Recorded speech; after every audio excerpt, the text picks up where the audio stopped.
Hello. सो ये inflation topic की third video है। पिछले दो वीडियोस में हमने जितने टॉपिक्स पढ़े उस नॉलेज बेस को हम आज यूपीएससी सीएससी प्रीलिम्स सीडीएस और थोड़े से सीएपीएफ के भी क्वेश्चन सॉल्व करके चेक करेंगे, क्योंकि हमने टॉपिक्स तो बहुत सारे पढ़े थे पिछले दो वीडियोस में ये सारे।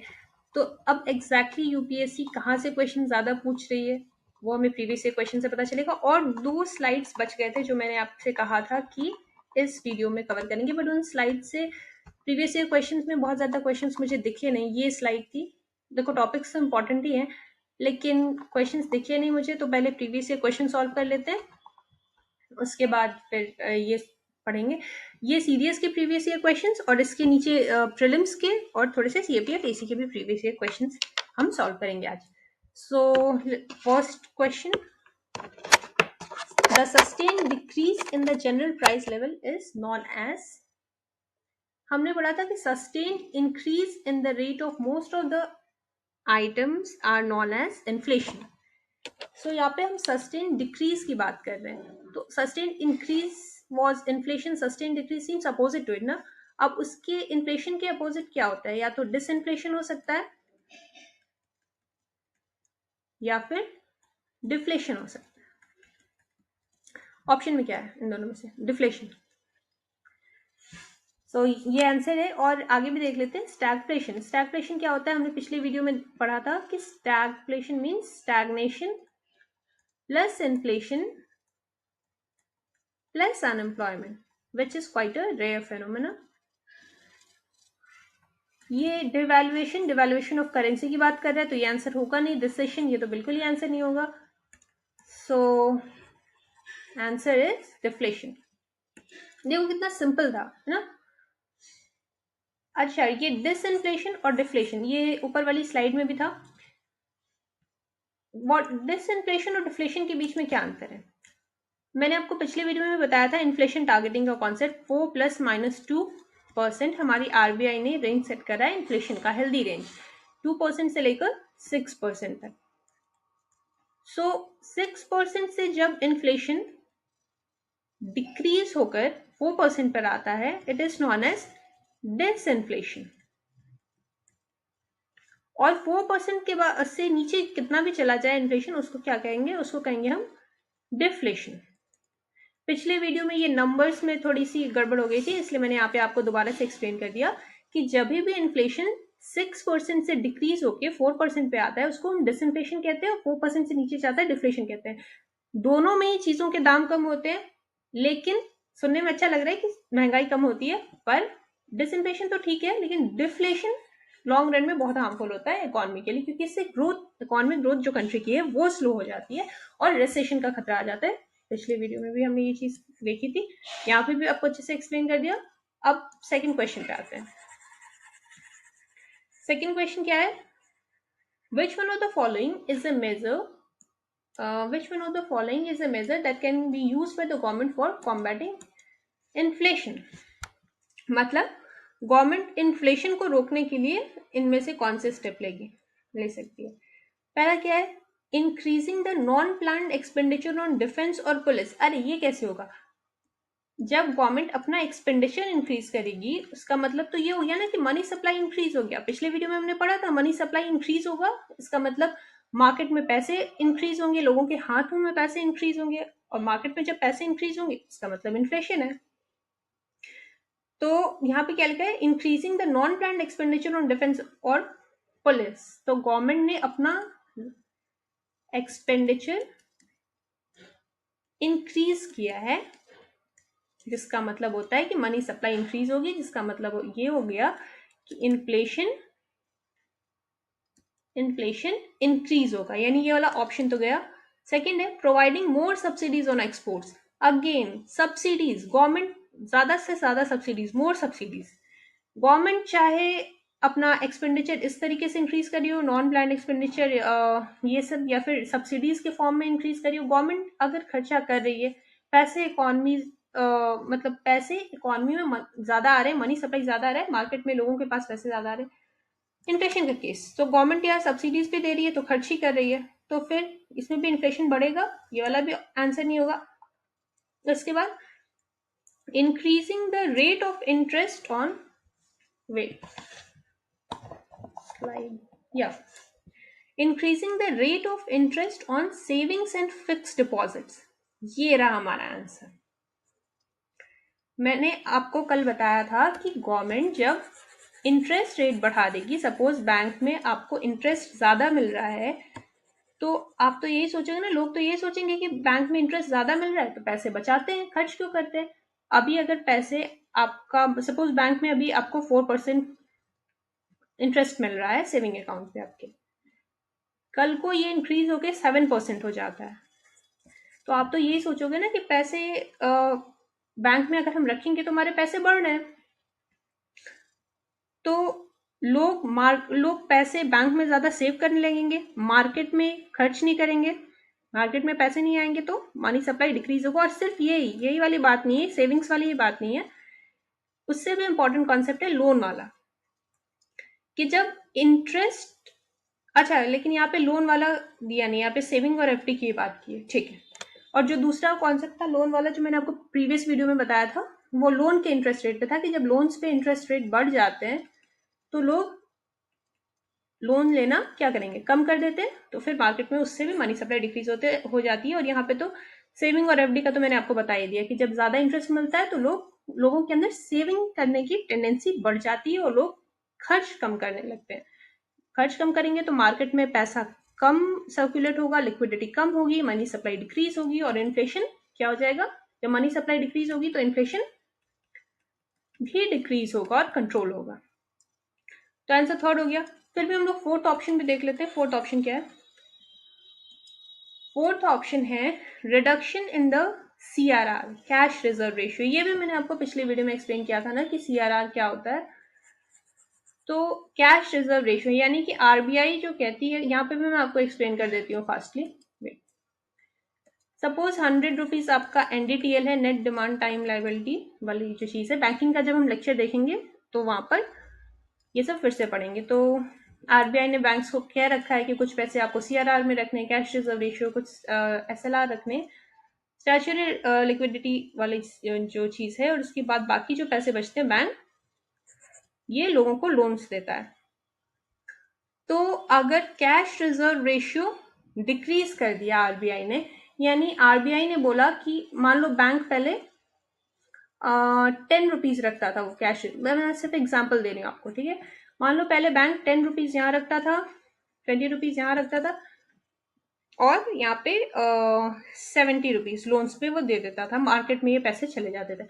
अब आरबीआई ने इसको कह दिया कि आपको सिर्फ 4 रुपीज ही सीआरआर में रखने हैं, तो वो सिर्फ 4 रुपीज सीआरआर में रखने हैं, डिक्रीज कर दिया ये, रिडक्शन इन सीआरआर।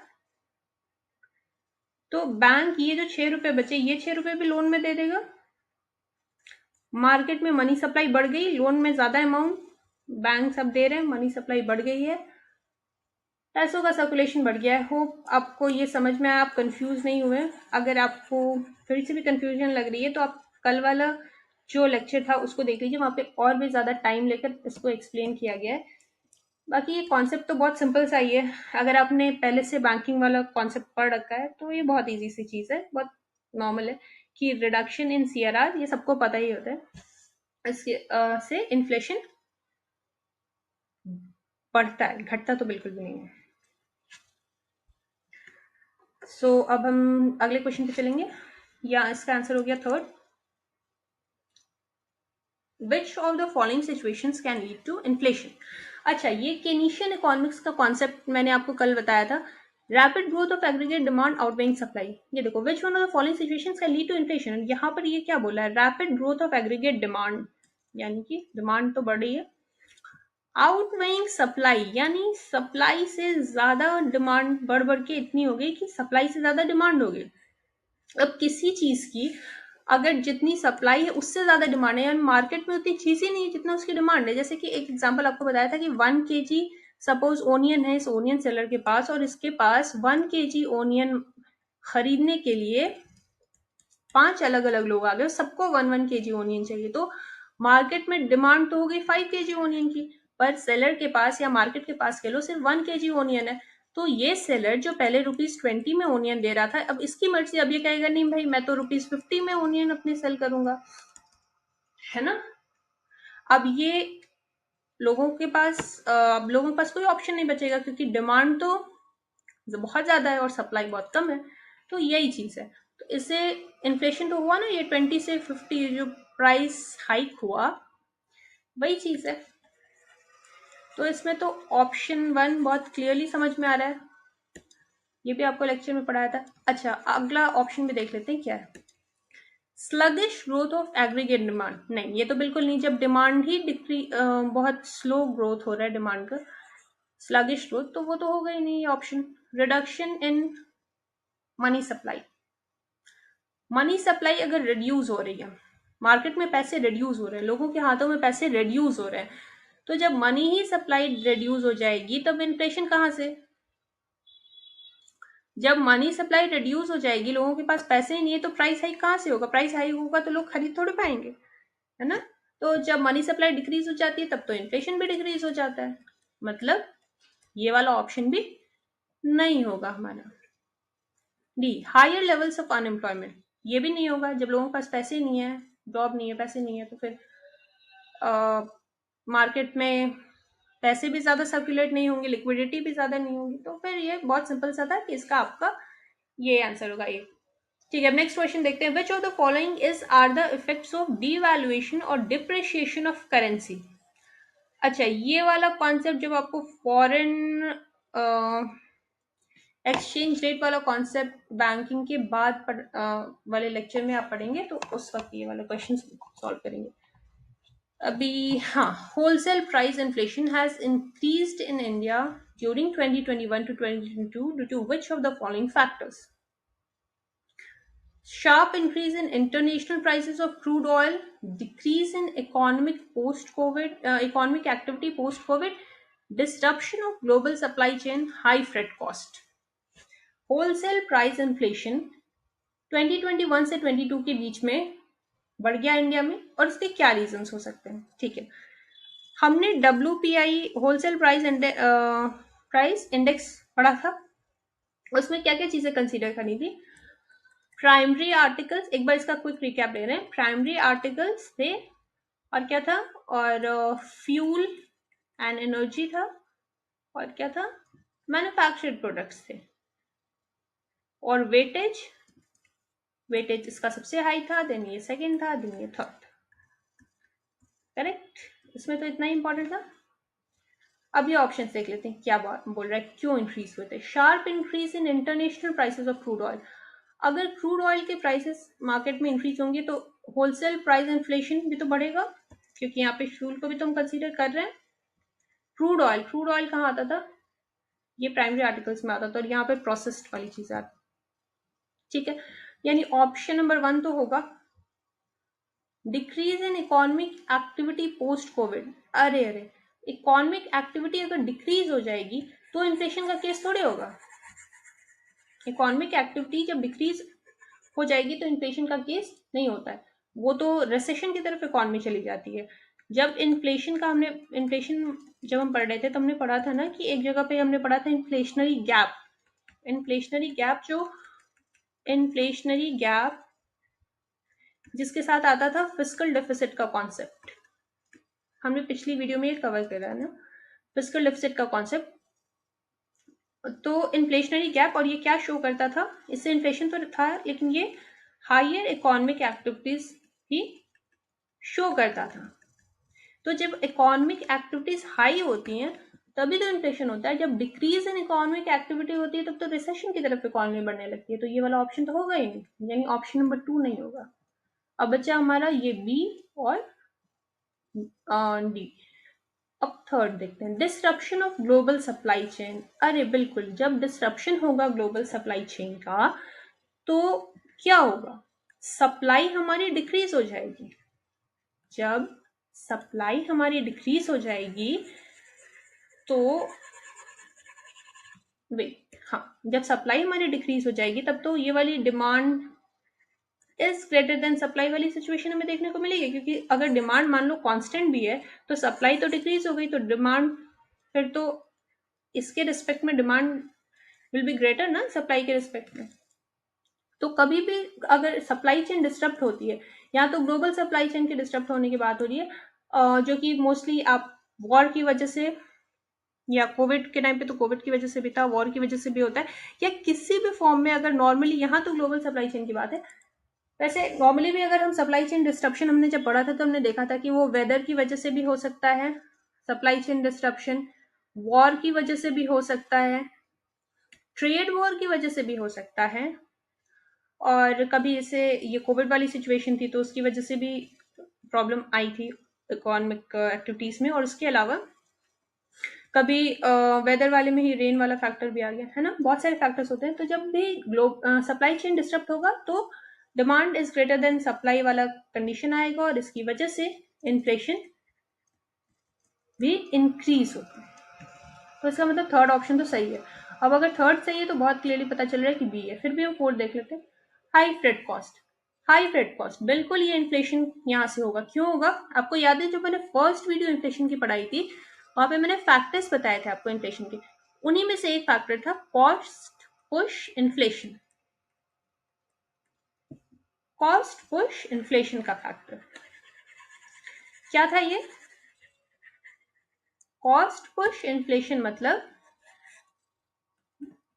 जो मैन्युफैक्चरिंग कॉस्ट है ना, आपके जो प्रोडक्ट्स हैं उनकी मैन्युफैक्चरिंग कॉस्ट जब इंक्रीज हो जाती है, किसी चीज को बनाने में अगर ज्यादा कॉस्ट लगता है तो उसकी प्राइस भी तो इंक्रीज होगी। तो मैन्युफैक्चरिंग कॉस्ट जब इंक्रीज होगी तो उसकी वजह से इन्फ्लेशन बिल्कुल देखने को मिलेगा, क्योंकि अगर मैन्युफैक्चरिंग कॉस्ट इंक्रीज हो जाएगी तो प्राइसेस इंक्रीज हो जाएंगी उन प्रोडक्ट्स की, है ना। ये हमने कहाँ पढ़ा था अगर आपको याद हो तो? मैंने आपको सबसे पहले मैंने जो फर्स्ट वीडियो थी इन्फ्लेशन की वहां पे इन्फ्लेशन का डेफिनेशन बताया था, फिर मैंने आपको बताया था कॉजेज ऑफ इन्फ्लेशन, और वहां पर पहला मैंने आपको बताया था डिमांड सप्लाई वाला फैक्टर, दूसरा फैक्टर मैंने आपको बताया था कॉस्ट पुश, और तीसरा फैक्टर मैंने आपको बताया था मॉनेटरी इन्फ्लेशन, ये मॉनेटरी पॉलिसीज की वजह से। ठीक है, तो ये वाला आपको क्लियरली पता चल गया कि जब international prices of crude oil बढ़ेगी तो भी इन्फ्लेशन होगा। हमने WPI में देखा था कि प्राइमरी आर्टिकल में क्रूड ऑयल था, तो ये होगा। फिर इकोनॉमिक एक्टिविटी जब डिक्रीज होगी तब तो इन्फ्लेशन होगा नहीं, तब रिसेशन की तरफ जाएगी इकोनॉमी। फिर ग्लोबल सप्लाई चेन डिस्टर्ब होगी तो चीजों की सप्लाई कम हो जाएगी, डिमांड ज्यादा रहेगी तो इन्फ्लेशन होगा। और हाई फ्रेट कॉस्ट यानी हाई फ्रेट कॉस्ट होगा तो हमारा जो कॉस्ट पुश इन्फ्लेशन वाला केस देखने को मिलेगा, क्योंकि मैन्युफैक्चरिंग कॉस्ट बढ़ गई, ले जाने में चीजों को जब ज्यादा पैसा लगेगा, ट्रांसपोर्टेशन कॉस्ट बढ़ जाएगी, तो फिर चीजों के दाम तो बढ़ेंगे ना, तो वो इन्फ्लेशन हो जाएगी। ये आपका हाई फ्रेट कॉस्ट वाला केस हो गया। समझ में आ गया? ये वाला क्या चीज था कि ट्रांसपोर्टेशन, मतलब इसका मतलब यही था कि ट्रांसपोर्टेशन चार्जेस जब बढ़ जाएंगे। ठीक है, अब ये उस वाले क्वेश्चन में बहुत टाइम लग गया, अब ये क्वेश्चन देखते हैं। Other things remaining constant the market supply for a good increases if. इसका क्या मतलब है?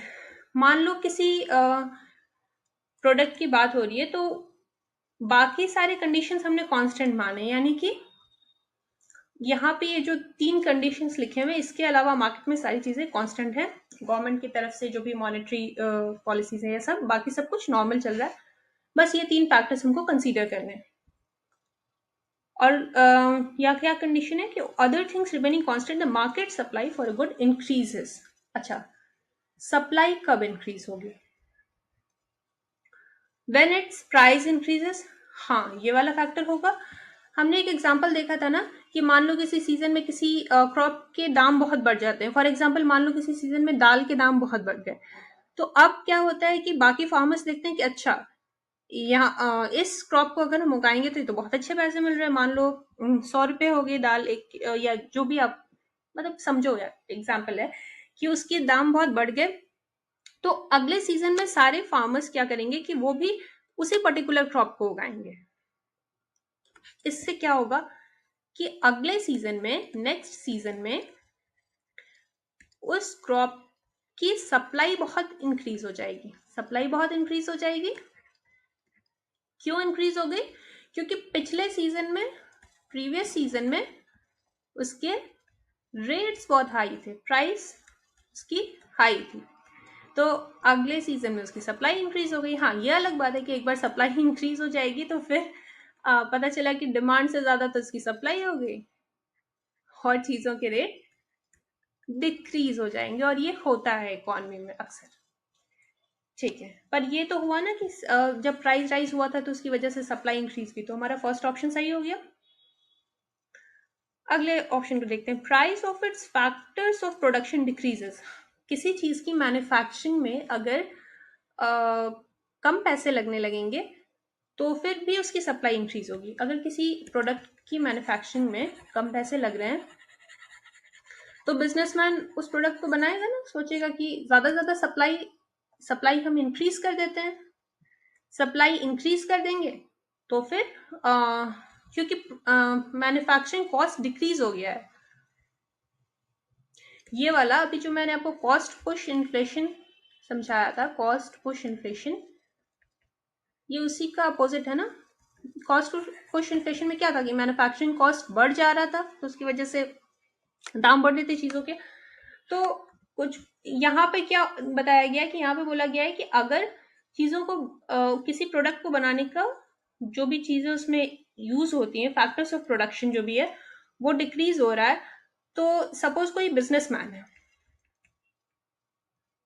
ठीक है, ये कोई प्रोडक्ट इसकी कंपनी है, ये कोई प्रोडक्ट बनाता है जिसमें पहले 50 रुपीज लगते थे एक प्रोडक्ट बनाने में। अब फैक्टर्स ऑफ प्रोडक्शन इसका डिक्रीज हो गया, अब इसे वही प्रोडक्ट बनाने में 20 रुपीज लग रहे हैं। तो ये तो सोचेगा ना कि जल्दी जल्दी इसकी सप्लाई को इंक्रीज करेगा, ज्यादा से ज्यादा प्रोडक्ट्स बनाएगा, क्योंकि अब कहाँ उसके 50 रुपीज लग रहे थे, अब 20 लगने लगे, सस्ती हो गई चीजें। तो ये वही वाली चीज है, तो इसकी वजह से सेकंड वाला भी ऑप्शन आपका सही हो जाएगा। सप्लाई इंक्रीज हो जाएगी जब फैक्टर ऑफ प्रोडक्शन डिक्रीज होगा। थर्ड ऑप्शन क्या है? Price of other goods decreases. अरे अदर गुड्स से हमको क्या लेना देना है?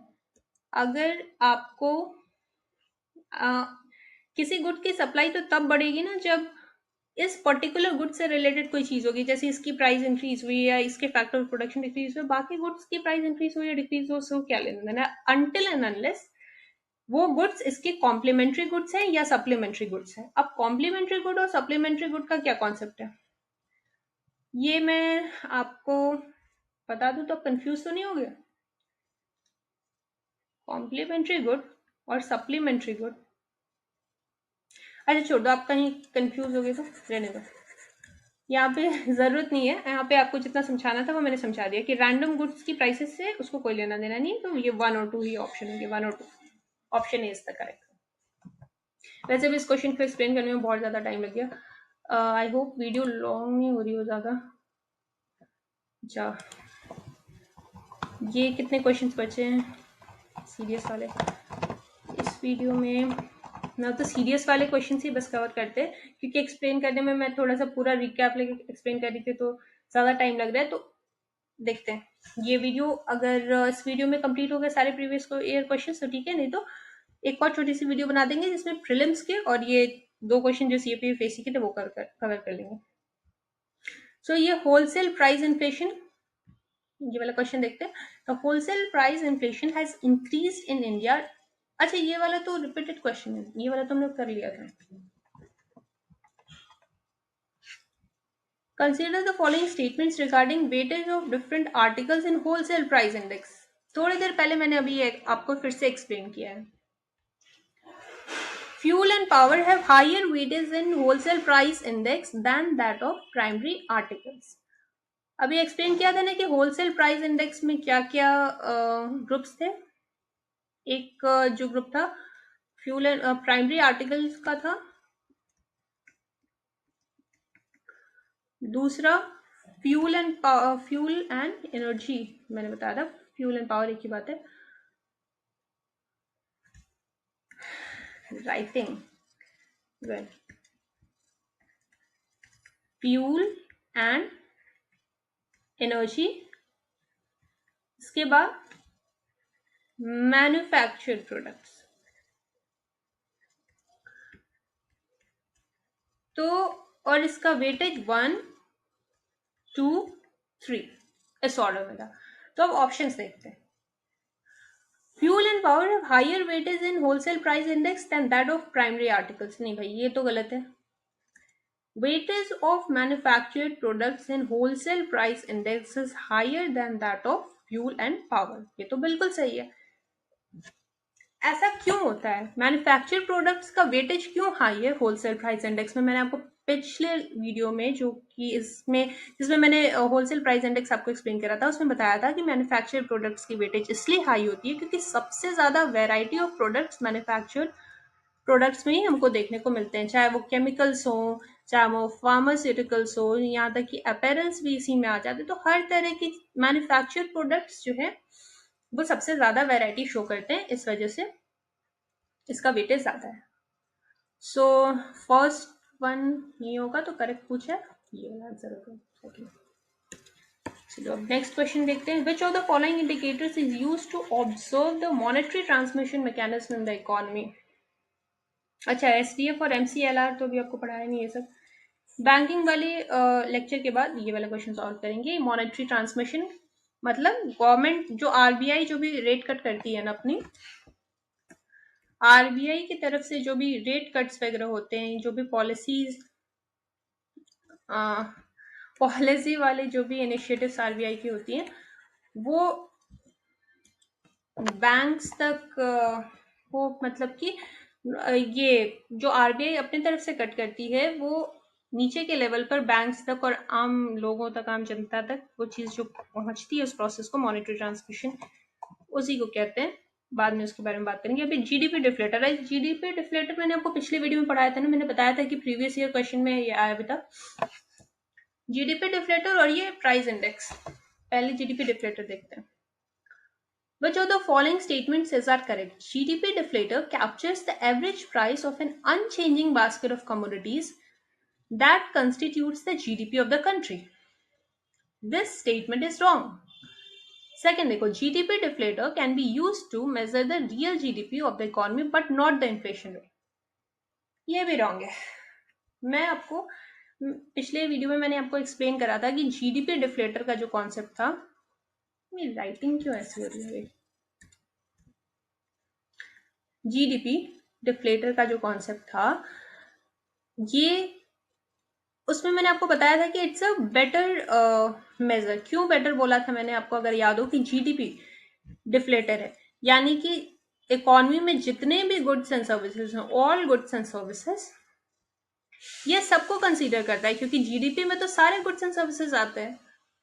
तो जब जीडीपी डिफ्लेटर ही है ये, तो इकोनॉमी के जीडीपी यानी कि सारे गुड्स एंड सर्विसेज, तो वही सारे गुड्स एंड सर्विसेज को ये कंसीडर करता है। तो अनचेंजिंग बास्केट तो इसको लिखना गलत होगा।